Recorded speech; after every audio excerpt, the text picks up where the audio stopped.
What's going on, everyone? Welcome to the channel. My name is Tyler. I make videos about college, career, and Andrew Yang. First, I'd like to apologize about the cluttered mess in the background. I still haven't been able to find a better place to record, but this will have to do for the time being. So today I want to make a video reacting to Andrew Yang's appearance on Hasan Minhaj's Patriot Act. Now, I'm gonna be honest, I don't know too much about Hasan's show on Netflix, but I saw that Andrew Yang was a guest on this episode, so I couldn't resist. So without further ado, let's get into the video. Oh, and by the way, I am watching this video on 2x speed. Not that it should matter or anything, but I just like watching my videos on 2x speed just because I can digest it faster and you know, I got things to do. So without further ado, let's start the video. I've got a question. Why'd you cut I gotta say, the one thing I like about Andrew Yang is that he is such a playful dude. Like, if you have him on a show, he'll actually do like some kind of like skit or anything, I feel like. And I don't know, I feel like he'll just be a really cool guy to be on like SNL or something, playing himself. You hopped up like you had wheelies, man.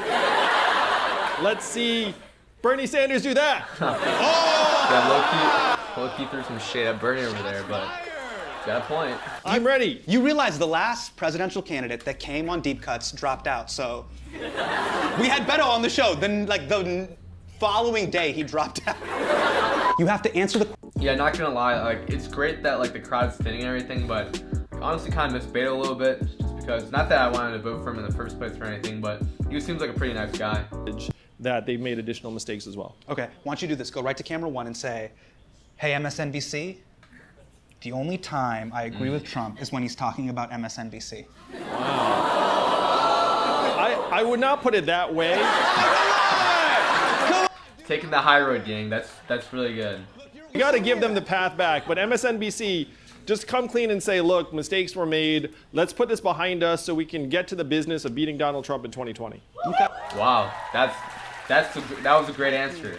Even with Hasan freaking trying to tempt him to like throw shade at MSNBC, that was good. That was good. But should a billionaire like Bloomberg be able to run? That's the real question. Because he can just buy his way through a situation that you're not in. Yeah. History has shown that self-funding candidates have a very, very poor track record in elections. And the fact is, you can't buy passion. You can't buy belief. If you have people and money, I'll take people every single day. And that's what I believe. Yeah, if you follow Andrew Yang's campaign closely and kind of hear what he often says, he always mentions that, the idea that, you know, people like Michael Bloomberg and Tom Steyer, yeah, they have all these, they have all this capital and resources to actually put towards ads and everything, but yeah, true. I mean, you can't really buy passion when you really think of, when it comes down to it, you really can't buy your way into office. You can probably buy a decent amount of like support and like a base to start off of, but ultimately you're gonna need to appeal to people and really inspire them to actually be not only voting for you, but also like spreading your message and really wanting you to like win the election. So yeah, no, that's great point. A comedy routine where they were like imitating these political ads because they've seen them over and over again, so much so that it's become a joke. That's a great point. And that's why I think it's so important for Andrew Yang to like come on different podcasts and different forms of media, and instead of just relying on, say, a debate and like ads, right? Just because you're able to digest his content and you're able to digest his policies and his ideas into various forms of content that doesn't really become monotonous. You know, even me as a viewer, or even me as a supporter of Andrew Yang that's been watching his videos for like the past 6 months, I still get interested at what he has to say despite hearing it over and over again, just because the context is slightly different, the situation is different. I like to hear the reaction of whoever else is listening to him on that show or whatever. But yeah. As the math guy, I know the answer is always C. He's right. As someone who's currently in school right now, that has taken a lot of math courses in the past, and has a relatively high GPA, 3.86, I can confirm, always circle C. 8.5x plus 7 equals 5 over 2. X is 52. Speed of train, 52 plus 20, 72. Easy. You sold a test prep company, bro? I did. Okay, I kind of get that, like, that little skit thing was like a joke, but what was really the point of that? Like, come on, Hasan. Like, I feel like they're joking around a little bit too much for my taste. The freedom dividend Yeah. is that it makes people stronger, healthier, mentally healthier, less stressed out. We'll start to put value on things that right now the market ignores, like the work my wife does at home with our 2 boys, one of whom is autistic, Yeah. caregivers, nurturers, coaches and mentors, and increasingly artists, creatives. That's interesting. That is something, that little spiel Andrew Yang just gave was something that I've heard so many times over the past 6 months, but seeing Hasan's reaction, kind of like jokes with that, actually makes it more interesting, and that was the point I was trying to make earlier. And a friend of mine in Silicon Valley said that we have some of the smartest engineers in our country turning supercomputers into dopamine delivery devices and slot machines for teenagers. And Some of the greatest minds teaming up to basically make our technology experience pretty much like slot machines and gambling for children. I think that was a very interesting thing that I never really thought of. But yeah, he has a really good point. You like out there in Silicon Valley, there's so many cool and technologically advanced things going on that only can be possible because of these really smart minds. But at the same time, you can use those minds can be put towards something less than good. Let's put it that way. But yeah. Where are we at? we are approximately halfway between Roomba and Black Mirror. We're about 50% of the way to robot dogs. Whoa, wait, no. Wait, so what are we like? So there's Tamagotchi, Terminator, and Yeah. you said we're halfway?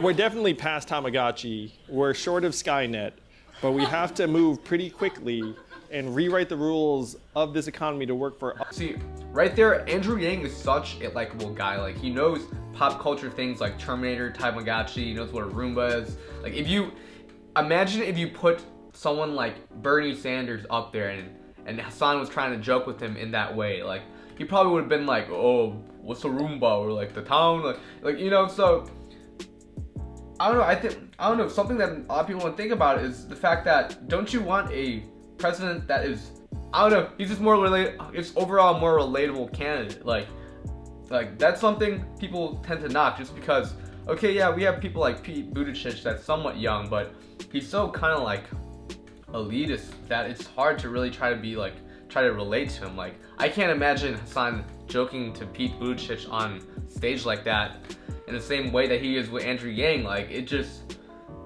I don't know how you guys feel about that, but definitely I think Andrew Yang is such a likable guy. Like, my dad actually met him at one of the rallies and he told me that like he was super chill and everything, and he looks the first thing my dad literally said was he looks exactly the same as he does on TV. And you know, I guess that's a good thing, but I think what he really meant by that was he's a likable guy and he's a very down-to-earth person. It's my job at risk. That's fine. It's my job at risk. You'll be the last person standing while the rest of us are looking up.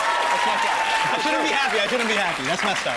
Oh no, man, no, it's good. I mean, you know, I'm having. You know, and this is something I never really revealed before, but this is partially why I decided to start uploading videos on YouTube in the first place. Not only because, you know, I wanted to help people out with college career advice and fitness and everything, but, and of course more recently promoting Andrew Yang, spreading his message, but really it's also because, yeah, I mean, who you are is the only thing that you have against robots, right, and automation. Right? Just because a job like Hasan has, a role as a host or really an influencer is so tied to his personality. Like if another dude like substituted him, or a freaking robot tried to substitute as him and try to like run his show, it's just not going to be the same. And yeah, this is something I wanted to put out there. Oh, thank you. Oh my gosh. Maybelline Super Eyeliner.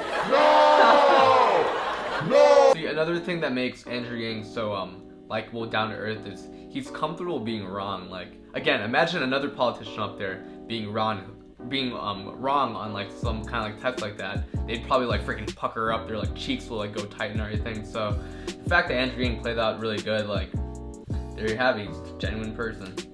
Andrew Yang, everybody.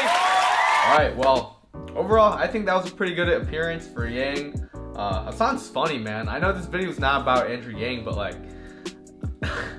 I might watch more of this guy's stuff because he's actually pretty hilarious. Overall, I think, you know, this was pretty entertaining. I feel like out of all the candidates up there, other than Biden and Bernie, I'd be the most entertained watching Andrew Yang in this kind of setting on like some sort of like host TV show, reality. I don't even know what to kind of call this type of thing, but yeah, I mean, I enjoyed it. Hope you guys enjoyed my reaction to it. But if you want to check out this video, I'll leave a link in the description. It's pretty long, it's 22 minutes, but of course if you play it on 2x speed, then you can get through the video faster like I did and finish it in 11 minutes because I need to go study for finals. With that said, I hope you guys enjoyed this video. Please leave a like down below if you made it this far. Hit subscribe if you want to see more videos about college, career, and Andrew Yang.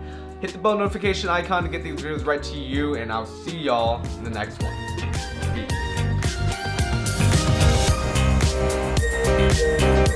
Peace.